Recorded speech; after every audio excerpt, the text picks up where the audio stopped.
What up, guys? I'm Fernando, and this is my Raw recap and review for the March 16th episode.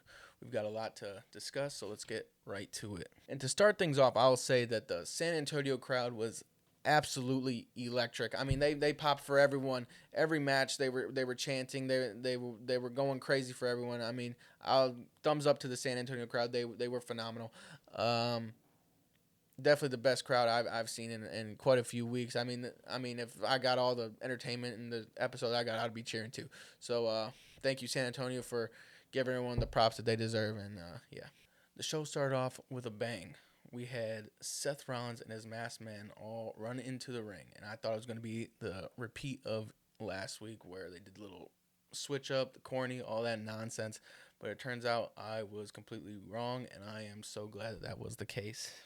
So Seth Rollins comes out and says he vows to destroy the Vision and anyone that aligns himself with Paul Heyman, he is going to go after. So when he's talking, going through his promo, Paul Heyman comes out looking completely crazy, looking disheveled, bruised face, red eyes, hasn't shaved. He just looks like a damn mess. So as he's coming out, he's saying that Seth Rollins is gonna FAFO, FAFO, FAFO, and then boom, he says FAF5, and Brock Lesnar's music hits. So I'm not shocked. He's aligned with Brock Lesnar. He comes out and completely destroys all the masked men, fucking throws them, treats them like rag dolls and throws them all over the place, throws them headfirst into steel steps, into the barricade, and eventually gets back into the ring. And all in the meanwhile, Seth Rollins looks completely unfazed. He's in the corner laughing. So he destroys the last three, and he comes face to face with Seth Rollins. And the lights go out. Obo's music hits, and the place loses their mind. It was absolutely amazing. It was brilliant. Obo walks to the ring, comes in there. Meanwhile, Seth's in the corner just chilling, leaned up against the turnbuckle. Didn't pay no mind. Starts walking towards Brock, and Brock turns to him. Seth dips out the ring, turns around, and boom. Oba hits him with a fall from grace. And it looked absolutely incredible. The place lost their mind. Everyone, biggest pop of the night, for sure. He absolutely manhandled Brock Lesnar. I've never seen something like this. He made Brock Lesnar look small. He made him look useless. Anyways, stands there, puts his foot on his chest, and points to WrestleMania sign, answering the call out.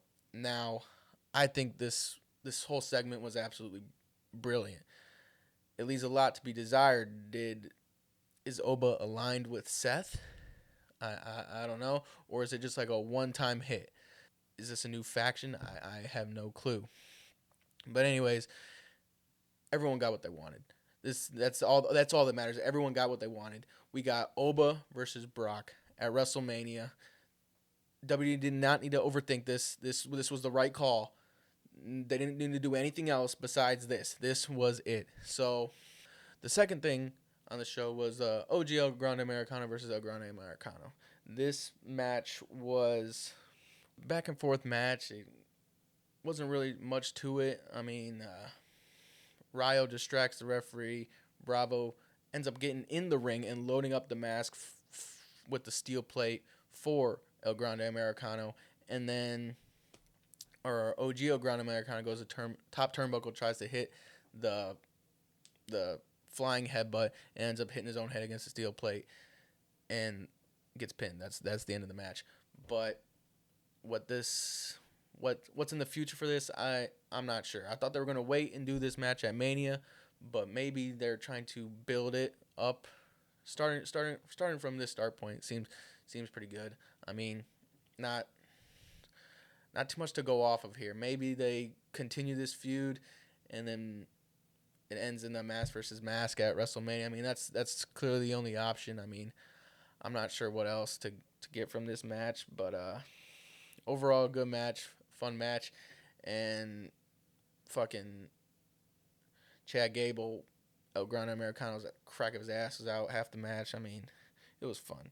And then we get to two backstage vignette segments. We get Roman exiting the car, talking to the Usos, saying that he's going to get all his cousins involved. So possibly hinting at a original Bloodline reunion. I mean, with everyone over on SmackDown, I'm not sure how this is going to work out, but we'll see. It's definitely going to involve the Jimmy and Jay, the Usos. So there's that. We had a vignette with Liv claiming that her plan all along was to kick Finn out of the Judgment Day.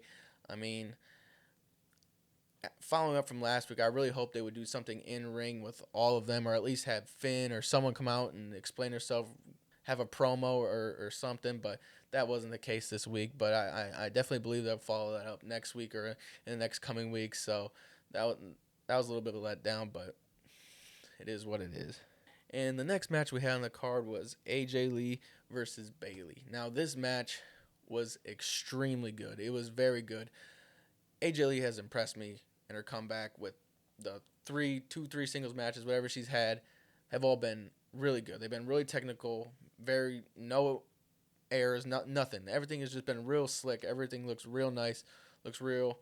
It started out really weird as AJ was dominating the whole first part of the match, rolling her up, just outmaneuvering Bayley constantly, back and forth, just a step ahead of Bayley. It got physical towards the end. Bayley hitting some Bayley to bellies and AJ hitting some moves and some very nice reversals that I've really never seen too much of.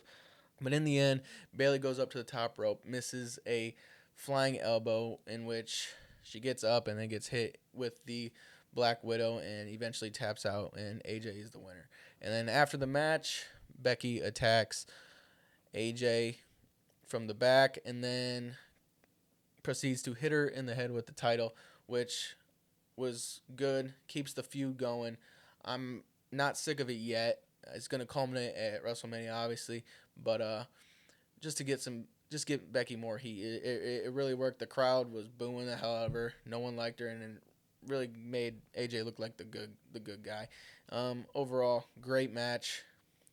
Thoroughly impressed with it. Now for the best match of the night was Penta versus Dragon Lee. This started out as a kind of an open challenge, and cutting a promo saying he's a fighting champion, this, that, all that, saying he's gonna be a workhorse essentially. And then Dragon Lee answers the open challenge, and everyone knew that this match was gonna be a banger, and it did. It was amazing. It was incredible.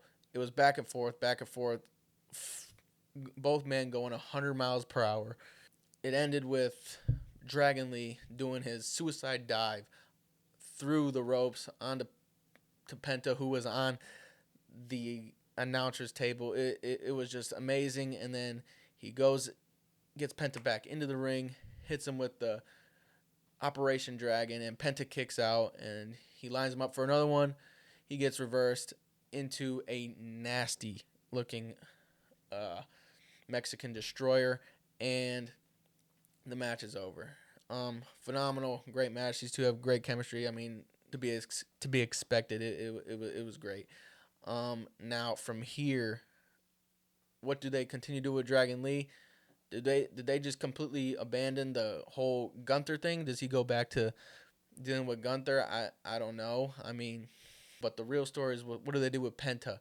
Do they continue to have him have these open challenges and every week just come in and have a banger match after banger match after banger match? Or do they try to build a program with him going into WrestleMania? They only got 3 to 4 weeks left, so I'm not sure. Me personally, I don't want to see an open challenge after open challenge after open challenge. We got that on SmackDown.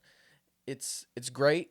It's great for TV. It's great for the weekly episodes, but we have that on SmackDown. We don't need two. We don't need two people doing it. So in my opinion, you have to go find somebody, I don't care anybody, and get them in a program with Penta, because he needs to be on the WrestleMania card as long with Carmelo. He needs to be on that card. But you can't have both of them have an open challenge and just random feuds going into that.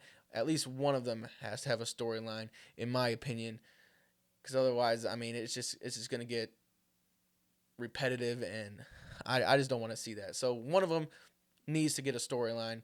The other one can have an open challenge, but it just can't be two.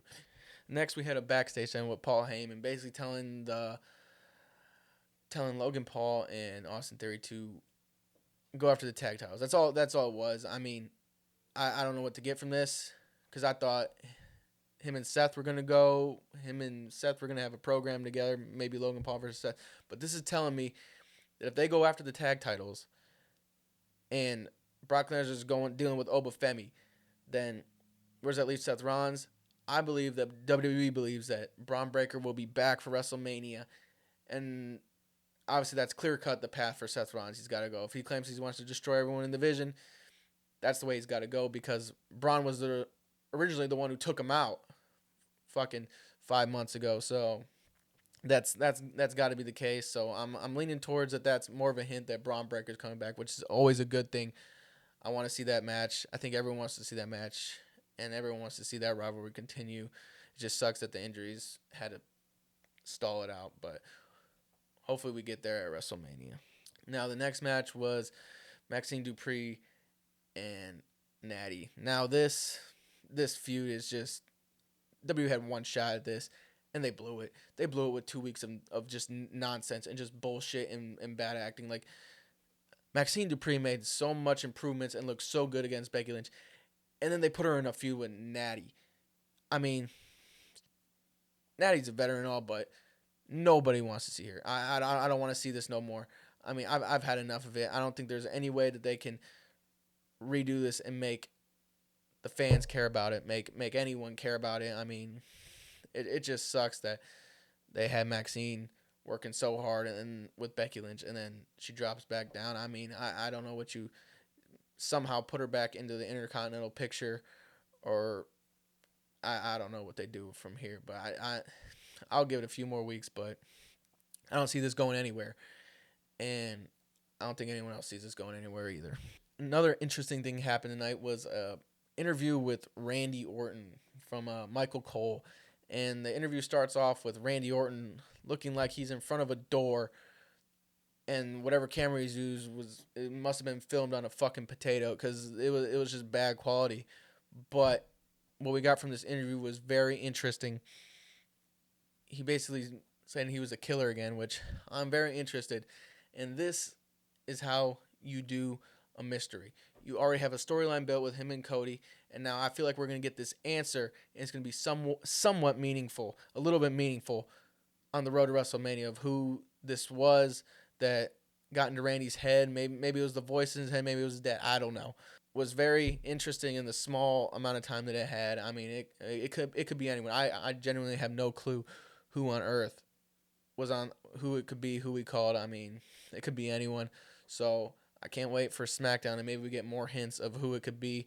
But overall, it was interesting, and I can't wait to see how this plays out. And then we got our weekly Danhausen segment with the New Day. Funny. Started off with Kofi trying to convince Javon to join the New Day or blah, blah, blah. And Javon denied him, and then Danhausen wants to join the New Day, and obviously the New Day and Grayson Waller, they say no. And then the funniest part was Danhausen goes to curse Kofi Kingston, and he pulls him in front. Kofi pulls Waller in front of him and ends up cursing him. So that was a funny little segment. I mean, Danhausen has obviously won everyone over with the crowd.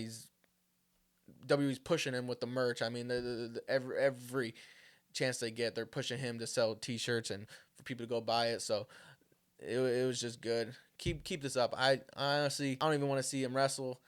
I'm sure he's good enough in the ring, but this is just too good to pass up. So now the next match on the card was Stephanie Vaquer versus Raquel Rodriguez. Now this match was absolutely phenomenal. Raquel Rodriguez has stepped up her game levels. She looks so physical. She looks violent. She looks real. And then everyone knows what Stephanie Vaquer is. She's just amazing in the ring, and it was just great. So this match was good. It was physical. Both looked great. And then Io Sky comes out and interrupts the match runs out because basically to confront Raquel for I'm pretty sure beating her ass last week in the gauntlet after she was eliminated. And Io Sky ends up confronting Liv, goes to take out Liv, but only to get hit over the announce table by Raquel, and then Raquel gets taken out by Vicaire, and then Vicaire launches Liv into the ring bell area. Fucking, she flies over the barricade, launches her, and then they get back in the ring, and Stephanie ends up rolling up Raquel for the win. I mean, it was a good match. I would really, really love to see Liv and Stephanie back in the ring cutting promos on each other one-on-one to really hype up this Mania match, because what they did was good, with especially with Dominic translating and all this stuff. What they did was really good, and they built it up, and then they had 2 weeks of back-to-back vignettes of them talking about how they grew up in the business, how they worked their way up in the business, and that was all good and all, but I really want to see these two in the ring together, cutting promos on each other, saying it face to face, really to build up this feud. So overall, the match was great. Everything about the segment was pretty good. Next, we had a short backstage segment with Lyra Valkyria and Bayley, essentially saying that they want to be a team and they're going to go after the tag titles. And then the Kabuki Warriors come in and say that they want to go after tag titles. Now, I pray that this leads to a multi-woman tag match at Mania, maybe even a ladder match, because this is something we have yet to see, and we've got the resources to do it. We've got the superstars to do it. We got the women to do it. I said we pull the trigger and we do it this year, and not wait months down the line to do it. We do it this year. It's hotter than it's ever been. So I think it's the only way for all these women to get on the Mania card is to be in a multi-woman match. So I hope that that's the case, and it looks like that's the way they're going. So hopefully they can all get on the card. Now, to close the show, we had the Tribal Chief, the Roman Reigns promo. Now, this segment just didn't hit for me. Just like last week's segment, it was good, but the end was it just wasn't there for me. Roman comes in saying that he's the main event, that he starts the show, he's in the middle of the show, he's the end of the show, he's the main event, and then he calls Punk to the ring. And the only part I do like about Roman right now is he looks completely unfazed. He's just unimpressed with whatever Punk is saying, and which really makes his character really look good and look strong. So Punk just comes out there, runs his mouth, and then the weirdest thing happens. I mean, Punk's cooking him on the mics, and Roman just starts saying all these things about him, and then just hits him with "you're old," and that's what causes Punk to lose his mind. I mean that was just kind of stupid to me. And then Punk punches him one time in the head, and Roman goes down. I have no idea what this is. I mean, they've been cooking, and the whole promo it was cooking. It was doing pretty good. And then they just end it with that. I mean, I don't get it. I have no idea what that was. I mean, that was really a step back from the past 2 weeks, 3 weeks of what they had accomplished. I mean, we'll see where things go from here. I mean, what their next promo looking like. I think they're trying to save some material for the following weeks up until the send-off episode. But yeah, that promo that battle just didn't hit for me. I mean, especially with just how Punk reacted to getting "you're old." I mean, that's the least insult he could say. I mean, he said he made a dead comment about his dead father, and Roman didn't seem to give a fuck. Overall, I mean, it was going good up until then, but then it just left me with a sour taste in my mouth. I didn't really like it too much, but so that was the end of this show. Bear with me while I get used to all this YouTube shit and all that, but we'll work on it and hopefully improve in the next few months. And thank you for watching me. Please make sure to like and subscribe for more future content, and I'll see y'all later.